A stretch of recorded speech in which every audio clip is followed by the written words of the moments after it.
नमस्कार बच्चों, स्वागत है आप सभी का आज के इस सेशन के अंदर, जिसके अंदर मैं खास एसएससी 2024, चाहे आप कोई भी एग्ज़ाम देने वाले हो, CHSL, CGL, MTS या CPO, कोई भी एग्ज़ाम, उन सब के लिए मैं एक खास सीरीज़ आपके लिए स्टार्ट करी है मैंने, जिसके अंदर मैं बहुत महत्वपूर्ण सवाल प्रीवियस ईयर से ही उठा के ला रहा हूँ।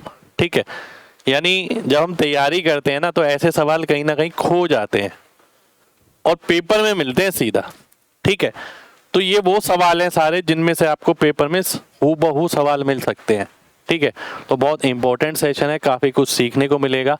तो आइए शुरुआत करते हैं आज के सेशन की। परसेंटेज का खतरनाक खेल, यानी प्रतिशत पे ये पूरी सेशन आपके लिए रहने वाला है और गिनती के 6 या 7 क्वेश्चन है जो हम करने वाले हैं। तो आइए सबसे पहले देख लेते हैं क्वेश्चन ही। पहला क्वेश्चन है ये आपके सामने, ये ग्रुप डी का क्वेश्चन है हालांकि। ठीक है, ये आपका CRPF ASI, ये CGL का क्वेश्चन है। फिर ये क्वेश्चन है आपका CGL का। फिर ये वाला भी क्वेश्चन है आपका CPO का। फिर ये भी क्वेश्चन है एक एग्जाम का, और ये भी CGL का। ये भी CGL का ही क्वेश्चन है, वो वाला भी जो बचा है। तो ये सवाल हम आज के सेशन में देखने वाले हैं। तो आइए शुरू करते हैं यहां से। क्या कहता है, लास्ट ईयर गंगा की मंथली सैलरी 12 थी, सरस्वती की 10,000 थी।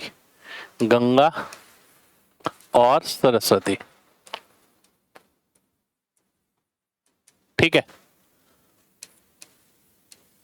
इसकी सैलरी 12,000 थी, इसकी 10,000। इस ईयर गंगा की जो मंथली सैलरी है 14,400 रुपये है, और सरस्वती की कितनी है, 12,500 रुपये। ठीक है, ये लास्ट ईयर है, ये दिस ईयर। ठीक है, यदि परसेंटेज इंक्रीज जो सरस्वती की इनकम में हुआ है वो X% है, ये कितना इंक्रीज हुआ है, ये 2500 यानी 25% इंक्रीज हुआ है। तो ये X है हमारा 25, और परसेंटेज इंक्रीज जो गंगा की सैलरी में हुआ है वो है Y। तो यहां से यहां तक अगर मैं देखूं कितना इंक्रीज हुआ है, ये हो गया आपका 2400 रुपये। 2400 यानी 20%, ये आ गया Y। अब आगे बढ़ते हैं। तो आपको बताना है X माइनस वाई बटा Y गुणा 100% कितना होगा। तो इसका मतलब क्या होता है, इसका मतलब ये होता है कि X Y से कितना प्रतिशत बड़ा है। ठीक है, तो X की वैल्यू कितनी है, 25 है। Y की वैल्यू कितनी है, 20 है। तो X Y से कितने प्रतिशत बड़ा है, 5/20। ठीक है, यानी 1/4, यानी गुणा 100 करेंगे तो 25% आ जाएगा। 25% हमारा आंसर हो जाना चाहिए, यानी A ऑप्शन आंसर आ जाना चाहिए। तो बढ़िया सवाल है। ठीक है, पेपर में फिर से आपको दोबारा से मिल सकता है। काफी अच्छी लैंग्वेज है, काफी चीज घुमा फिरा के इसके अंदर पूछी गई है, डायरेक्ट नहीं पूछी गई है कुछ भी चीज। अगला क्वेश्चन देखते हैं। CRPF ASI, एक शॉप के अंदर अखरोट को पैक करने की कीमत अखरोट से 15% है। ये पैक करने की है और ये कॉस्ट है। ये 100 रुपये है अगर, तो ये 15 रुपये हो गया। यदि कीमत 15% कम हो जाती है, 100 की जगह 85 हो जाती है, और पैकेजिंग की कीमत 20% हो जाती है, इससे 20% यानी 17 रुपये हो गई। तो आपको बताना है पैक्ड अखरोट की कीमत में कितने प्रतिशत का बदलाव आएगा। तो भैया यहाँ कीमत कितनी आ गई टोटल पैक्ड अखरोट की, 100 रुपये के अखरोट है, 15 रुपये पैकिंग के, 115 रुपये। यहाँ देखते हैं 85 रुपये की कीमत है, 17 रुपये पैकिंग के, यानी 102 रुपये। तो कितने प्रतिशत का फर्क आ गया, ये 13 यूनिट कम हो गया। तो डिक्रीज आएगा 13 का बटा 115 गुणा 100, ये हमारा आंसर हो जाएगा। अगर मैं सॉल्व करता हूँ, 15 से 5 से काटता हूँ 23, 5 से काटा 20, तो 13 दूनी कितना हो गया 26, 260/23। तो पहली बात तो कमी आएगी, ऊपर से 11% के करीब आएगी। पहली बात कमी आएगी, 2 ऑप्शन तो वैसे ही कट गए। और 11% के करीब आएगी, डी ऑप्शन आंसर आ गया। पूरा मैंने कैलकुलेट नहीं किया, ठीक है। अगर मैं ऑप्शन देखूं तो कमी हो रही है। पहली बात तो पहले कीमत आ रही थी 115 रुपए, अब जो कीमत आ रही है वो आ रही है 102 रुपए। तो नेट अगर आप देखें तो 13 रुपए की कमी आ रही है 115 पर, तो वो मैंने आंसर मार्क कर दिया। अगला क्वेश्चन, CGL 2022 प्री का, बहुत शानदार सवाल है ये भी। सबके सब सवालों में ना कुछ अलग है, आम क्वेश्चन नहीं है ये, ठीक है। सीखने के लिए बहुत कुछ मिलेगा। कंट्री ए की पॉपुलेशन P% कम हो जाती है, कंट्री बी की पॉपुलेशन Q% कम हो जाती है 2020 से 2021 में, ठीक है। अगर ए की पॉपुलेशन ए थी यहां पर, इसकी बी थी, तो यहां कितनी हो गई, ए गुणा 100 माइनस पी बटा 100, इतनी हो गई।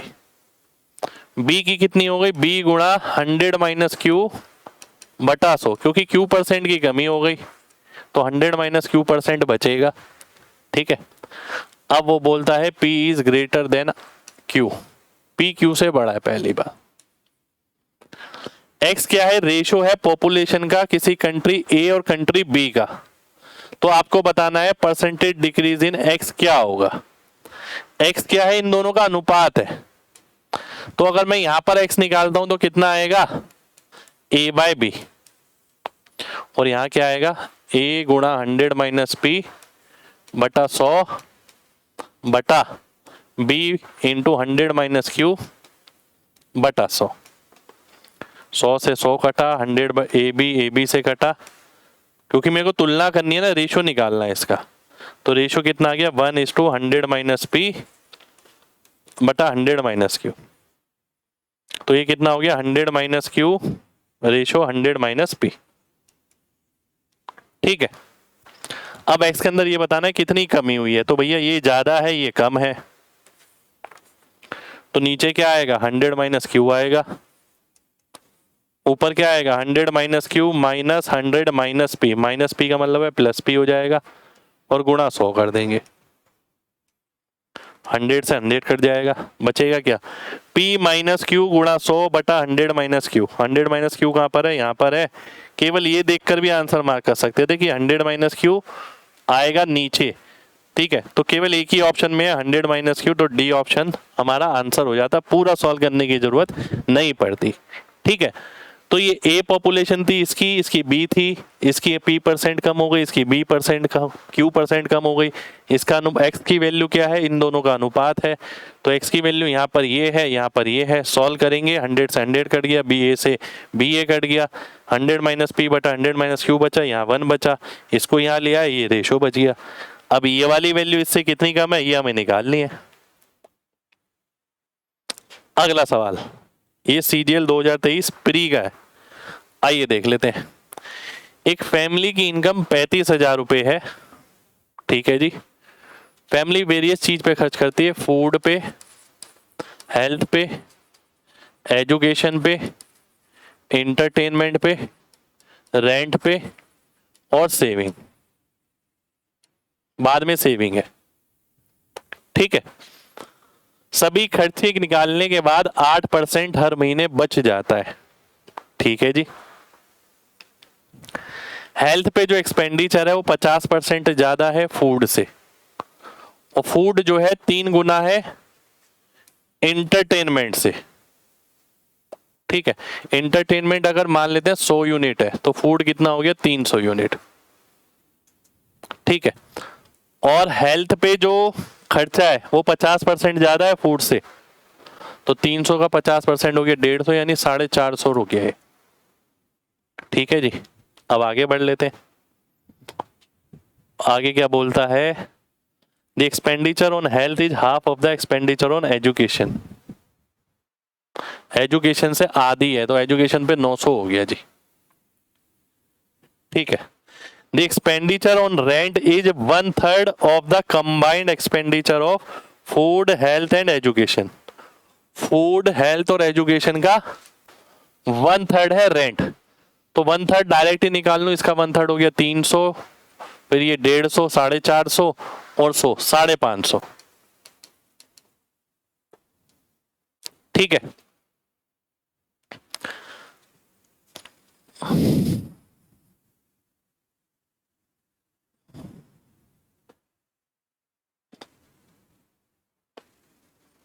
तो 8% वो बचाता है, तो 92% खर्च करता होगा 35,000 का।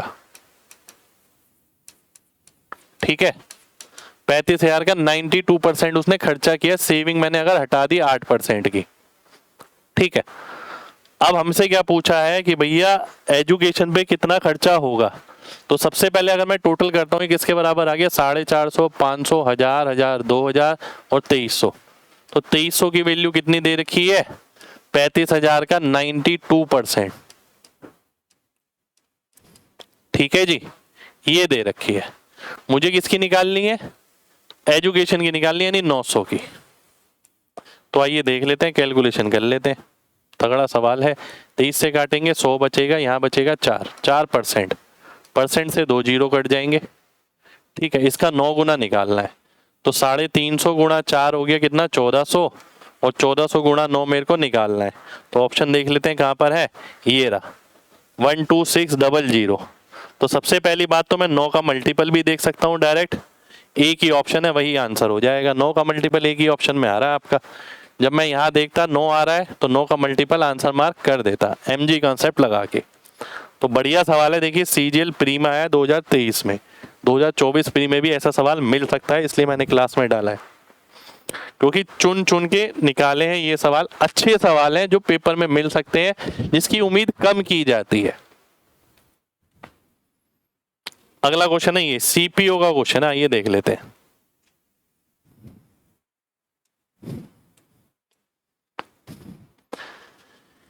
एक व्यक्ति की मंथली सैलरी 50,000 रुपए है, वह इसे 3 चीजों पे खर्च करता है, फैमिली एक्सपेंस, टैक्स, फिलेंथ्रोपिस्ट और बाकी सेविंग हो गई। ई वाज 50% ऑफ इनकम। 100 है अगर ये, तो ये 50 हो गया। टी वाज 20% ऑफ ई, इसका 20% यानी 10 हो गया। ठीक है, और पी वाज 15% ऑफ टी, यानी 1.5 हो गया। ठीक है, तो सेविंग कितनी आ गई भाई साहब यहां पर, ये आ गया 60, 40, 38.5 आ गई, जो बचत आ गई यहां। अब वो क्या बोलता है, when his salary got raised bye 40%, ये 40% बढ़ गया, 140 हो गया। ठीक है जी, he maintain the percentage level of E. Percentage level of E कितना है, ई था 50% ऑफ इनकम, तो यहां पर भी वो 50% ऑफ इनकम का लेवल आ गया, ये 70 ही रहेगा ई तो। But T become 30% of E, T जो है 30% हो गया ई का, यानी 21 हो गया। पी की बात करें 20% ऑफ टी, पी जो हो गया 20% ऑफ टी, 20% इसका हो गया 21 दूनी 42, 4.2, बाकी बची हुई सेविंग। ठीक है, तो आइए देख लेते हैं सेविंग कितनी आएगी। 70 हो गया, 21, 91, 95। ठीक है, 95 का मतलब है 45 माइनस 0.2, 43, 44.8, ये आ गया। अब हमें बताना है नई सेविंग कितनी ज्यादा या कम है पहली वाले से, तो इन दोनों में परसेंटेज बताना है। तो 385 ये हो गया, 448 ये हो गया, ये इससे कितना ज्यादा है हमें ये बताना है। आइए आगे लिख लेता हूं, 385 ये आ गया, 448 का मतलब कितना हो गया, 63 हो गया। ठीक है, पहली बात तो ज्यादा आएगा, 2 ऑप्शन में काट देता हूं लेस वाले। अब ज्यादा कितना आएगा, ठीक है ध्यान से देखिएगा भाई, 10% कितना है, 38.5 है, उससे तो ज्यादा ही है, तो 10% से ऊपर आएगा, इसलिए ए ऑप्शन आंसर आ जाएगा। पूरा कैलकुलेट हमने यहाँ पर नहीं किया फिर से। ठीक है, यहाँ पर हमने अंदाजा ही लगाया कि भैया पहली बात तो ज्यादा आएगा, 2 ऑप्शन काट दो। उसके बाद देखो 38.5 अगर होता तो 10% होता, तो उससे तो ज्यादा ही है ऊपर, तो 10 से ऊपर वाला आंसर होगा, ए ऑप्शन हमारा आंसर हो जाएगा। अगले क्वेश्चन पर आते हैं। अगला क्वेश्चन है ये आपके सामने, उटी में एक travel company 2 4 seater car, 2 4 seater car है, तो कितनी सीट हो गई, 8 सीट हो गई कार की। ठीक है जी। एक 8 सीटर मैक्सी कैब, 8 सीट हो गई कैब की, ठीक है। एक 25 seater mini bus, mini bus में कितनी सीट हो गई? 25 सीट हो गई, ठीक है जी। रेट पर passenger for the car is ₹20, car में 20 रुपए किराया लगता है, मैक्सी कैब में 16 रुपए, मिनी बस में 10 रुपए एक राउंड ट्रिप का। तो एवरेज ऑक्यूपेंसी यदि सीट्स की 100, 75 और 92 में है तो 100% का मतलब हो गया 8 की 8 सीटें बुक है, ठीक है। 75% का मतलब हो गया 6 सीटें बुक है, और 92% का मतलब हो गया 23 सीटें बुक है। इसका 92%, इसका 75%, इसका 100%, ठीक है जी। अब गाड़ी का किराया कितना है? 20 रुपए, ठीक है। रेंट नहीं, फेयर लिख देते हैं, किराया। और कैब का कितना है? 16 रुपए, बस का कितना है? 10 रुपए। तो आपको बताना है एवरेज अर्निंग, टोटल अर्निंग अगर देख लें, अर्निंग कर लेता हूं यहां पर, फिर नीचे टोटल कर दूंगा। 20 अट्ठे 160, 16 छिक 96, 23 दाम 230, तो ये कितना आ गया आपका? 256, 456, 486, इतनी टोटल अर्निंग हो गई। आपको बताना है average earning of the vehicles. किसकी एवरेज अर्निंग? व्हीकल्स की। व्हीकल कितने हैं हमारे पास? 2 और एक 3 और एक 4, तो 486 को अगर मैं 4 से भाग करूंगा कितना आएगा? ये आएगा 121.5। ए ऑप्शन मेरा आंसर हो जाएगा, ठीक है। तो बहुत शानदार क्वेश्चन, लाजवाब क्वेश्चन है, ठीक है। ये सारे के सारे क्वेश्चन एग्जाम में आए हुए क्वेश्चन है, A to Z जितने भी क्वेश्चन मैं ले रहा हूं यहां। अगले क्वेश्चन पर आते हैं, ये लास्ट क्वेश्चन लेंगे आज के सेशन का। 1.5 लाख की एक राशि ABC में इस तरीके से बांटी जाती है कि A को 20% मिलता है, B को 30%, C को 50%। 20% A को यानी 30,000 रुपए हो गए, B को 30% यानी 45,000 हो गया, बाकी C को आ गया। A ने सेम अमाउंट रिसीव किया दूसरी राशि से जो उन दोनों में इस अनुपात में बांटी गई, यानी सेम राशि यानी 30,000 रुपए ही मिले A को दूसरी राशि में से, पर वो 50% थे। B को कितने मिले? 30%। तो भैया 50% की वैल्यू अगर 30,000 है तो 30% की वैल्यू कितनी होगी? 18,000 आ जाएगी। और उसने पूछा क्या है? टोटल अमाउंट जो B को मिलेगा दोनों से। C के बारे में बात नहीं हुई इसलिए मैंने C के लिए आगे नहीं लिखा है। तो दोनों से कितना पैसा मिल जाएगा? 45 + 18 यानी 63,000 रुपए हमारा आंसर हो जाएगा, ठीक है। एक बार और देखना ध्यान से, ऐसा मैंने इसलिए करा है क्योंकि भाई ये चीज ना बिना पेन के हो सकती है, अगर मैं रेशो लेके भी कर सकता था इक्वल बना के, वो भी एक तरीका है इसका, ठीक है। पर मैं सीधा ही क्यों ना देखूं कि भैया 20% कितना हो गया इसका? 30,000 हो गया, ठीक है। और यहाँ पर भी 30,000 मिलने हैं तो वो 50% की वैल्यू है 30,000, तो 5 छिक 30 होता है, 3 छिक 18, तो यहाँ 18 मिलेगा और यहाँ 45 मिलेगा 30%, तो 63 मेरा आंसर हो जाएगा, ठीक है। तो ये थे हमारे आज के सेशन के सवाल, बहुत शानदार सवाल थे। एक एक सवाल चुन चुन के निकाला है आपके लिए, क्योंकि किसी में डाटा बड़ा है, किसी में कैलकुलेशन बड़ी है, कोई दिखने में बहुत अलग है, कोई वेरिएबल में है, ठीक है। तो ये थे हमारे आज के सवाल। तो ये था हमारा परसेंटेज का खतरनाक खेल का सेशन। ये छोटे छोटे सेशन मैं आप सबके लिए इसलिए ला रहा हूँ क्योंकि आपके पेपर आ रहे हैं, तो आपको लास्ट टाइम पे केवल ये रिवाइज करके जाने जरूरी है, क्योंकि ये वो सवाल हैं जो आमूमन आपको पढ़ाई करते हुए नहीं मिलेंगे। हमने ही बहुत मेहनत के बाद इन्हें निकाला है, ठीक है। गिनती चिंती के सवाल निकलते हैं, पेपर में कुछ भी क्यों छोड़ा जाए। गणित इतनी मुश्किल नहीं है, ठीक है। गणित में आप 100% स्कोर कर सकते हैं, तो 100% की तैयारी के हिसाब से हम आपको ये सवाल करा रहे हैं कि छोड़ के कुछ मत जाइए। जो जो हम करा के जा रहे हैं वो बहुत बच्चे छोड़ के जाते हैं, इसलिए बेटर ये है कि आप इसका रिवीजन करिए, इसको समझिए, इनको अपनी पढ़ाई में शामिल करिए, ठीक है। तो उम्मीद करते हैं सेशन आपको अच्छा लगा हो, और अच्छा लगा हो तो भाई आपको लग रहा हो कि अगर मैं मेहनत कर रहा हूँ आपके लिए, लगातार सेशन आते रहने चाहिए आपके लिए, तो लाइक और कमेंट करके जरूर बताइएगा। अगर आपको अच्छा लगे और नहीं अच्छा लगे तो लाइक करने की जरूरत बिल्कुल भी नहीं है, ठीक है। कमेंट करके बताइएगा और कौन कौन से टॉपिक भी हम इस सेशन के अंदर ले सकते हैं। तो मिलते हैं आपसे अगले सेशन में, जब तक अपना ख्याल रखें। जय हिंद।